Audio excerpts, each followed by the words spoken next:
chỉ cần lưu đó cố lo chê, chỉ cần lưu đó cố lo tao, chỉ cần lưu đó cố lo chê, chùa hai bao yên chỉ tu xìa, do tao từ lúc lâu tranh thia,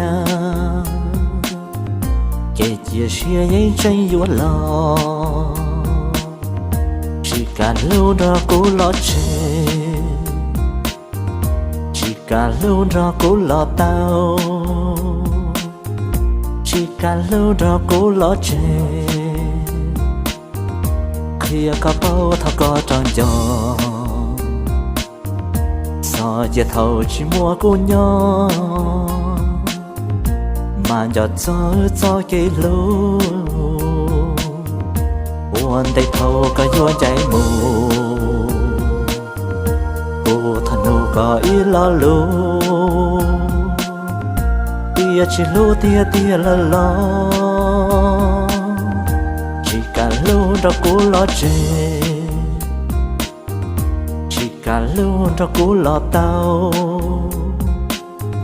chỉ cả lù đó cố lo chê. Sao chết đâu lúc qua mùa đó, màn chợt gió tôi nanh lúc có, chỉ dù lý của mê lòng xìa.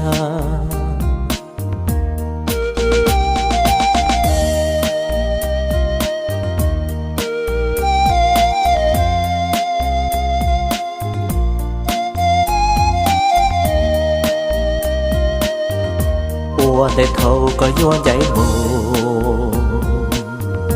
cô thân nụ có ý lo lù, tia chỉ lù tia lo lo, chỉ cả lù đó cố lo chê, chỉ cả lù đó cố lo tao, chỉ cả lù đó cố lo chê. Sao chia trâu lúc qua muôn trò, màn giọt gió tôi nanh lúc có, chỉ dù lý của mê lòng xia. Buồn đi thâu có vô cháy mù, cô thân hồ có ý lo lù, tia chỉ lù tia lo lo, để thâu có vô cháy mù, cô thân nụ có ý lo lù,